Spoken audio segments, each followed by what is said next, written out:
Don't worry, it's recording, but I can cut out some. You'll edit out the Yeah. terrible things I say. Yeah. That's important. I don't look stupid. Yeah, no, I will.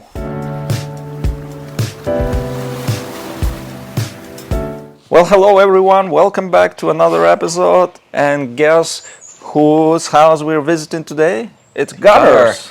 Good to have you, Ivan. Yeah, so I thought, we would stop by and look at the garden. And you've been growing this for how long now? About 2 years. I was looking for a hobby during COVID when things were shut down, and this was a fun thing to do. Nice. So this was just a lawn, right, before we started planting? It was a soulless, perfect, manicured St. Augustine lawn. Yes, and look at it now. Wow, it's amazing. In just 2 years, you can turn it into jungle, right? Yeah. Do you remember, like a year ago, we took a picture standing here? Yeah. Yeah, he gave me this tree, and I thought that it would turn into nothing, and I was very concerned, and he said, take a photo next to it, and in a year you'll be surprised.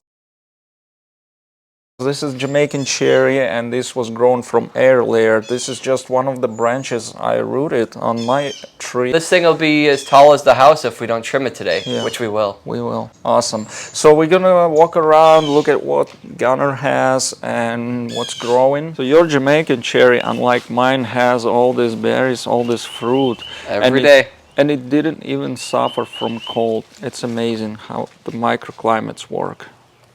Yep. Yeah, yours has all the dead leaves. Mine has none of that. I got lucky. So the tree you're standing next to is one of the long gone seedlings, and this one is 5 years old, just like mine. This one hasn't fruited yet, but look at all the new leaves it's making. And then right here is a really nice foxtail palm tree. I love this because not only does it look nice, but you don't have to trim it because when the palm fronds die off, they fall on their own. Yeah, that's convenient. Yeah. And this is your happy place here? It is. This was a really fun thing we did. When I moved in, we had some spare fence posts here. And so Ivan and I, we put in some 4x4s a couple feet into the ground and put a bag of cement around each one. Yeah. And then we put these fence posts over the 4x4s, and then we poured cement down in between the 4x4s and the fence posts because it's rocking. Yeah. And now these things won't move in a Cat 5 hurricane. And this is like a vision you have, like laying in a hammock and eating off the grapevine, right? Yeah, so there were grapevines that were fully growing here, but we took them out a few months ago to put in some southern home grapevines because we found that's growing a lot better around here than the muscadine. Yep. And then over here will be a privacy very soon.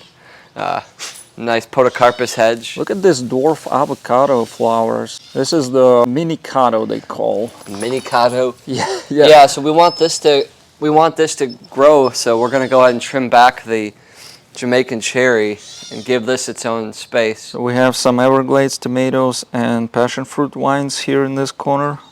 Yeah. So Ivan and I put these trellises in around a year or two ago, and last year these Everglades tomatoes they grew up to around 8 feet tall.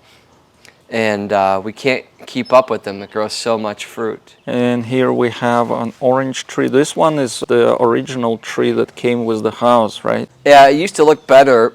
It was super diseased. So we cut it back like crazy. And we figured if it dies, it dies. Because it wasn't doing well. Yeah, it looks like it wants to leave. And it's flowering. So that's nice. Okay, so what do we have here? Over here is Barbados cherry tree.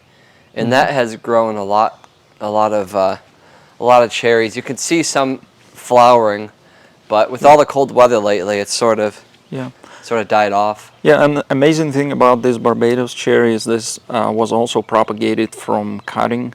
It wasn't air layered. It was just a cutting that I used some of the root powder, and look at the tree it made. It's crazy. I've trimmed that back a lot to try to make it so I can actually mow back here. A giant swing set I put up for fun. Yeah, and next to it is your peanut butter fruit tree. This one is already fruited for you, We've got a little bit of fruit off it. We just put this in a few months ago. It's been pretty happy. You can see it's surrounded by tomatoes. Everywhere you Yeah. go back here now, there's tomato plants that grow wild until I mow them down. Yeah, so the birds are helping with spreading. This is the first grape trellis that we had put in. It doesn't look great right now because obviously it's still winter, but we'll go ahead and trim this back, and come the summer we'll be getting Sunbelt grapes. It's a small grape with seeds you can eat through. It's pretty tasty. Yeah, and it's doing well here in Florida too, although it's a bunch grape, but doesn't seem to have any problem with the Pearson disease, and it's growing vigorously. So that's one we can definitely recommend for Florida gardeners. This is probably the most successful thing we've put in together. So we built this trellis from spare fence posts that we found, and we put in these Southern Home grapes as little plantings we got online, and within a matter of months grew all the way down the trellis each side, and less than a year it just went wild. So we're looking forward to this summer. We're going to trim it back today, and this summer we're going to get lots of fruit. Yeah. This has been the most successful plant we've grown so far. And this is 2 plants here, right? Mm-hmm. And how far do they go approximately? About 10 feet. 10 feet. Maybe a little more, yeah, each direction. So this is perfect. This is how you want to grow your muscadines here. Definitely have them go 8 feet at least, and trim them in February. Everglades tomatoes everywhere. Everywhere. This is what you get when you grow them. They're just gonna spread all over your property.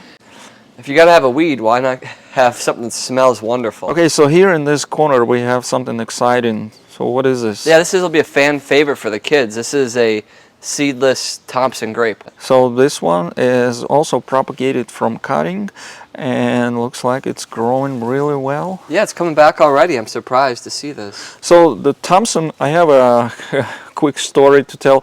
This one was sent to me by mistake. I actually ordered some Terra Muscadine, but I received a shipment of Thompson, so I decided why not give it a try, and it did grow and produce a lot, and this is a lot of crop I got from it, so it's good for Florida, definitely recommend it.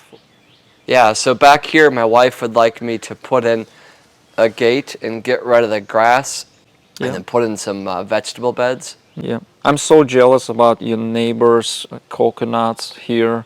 It's as amazing. You should be. Look how much fruit he's getting off of that tree.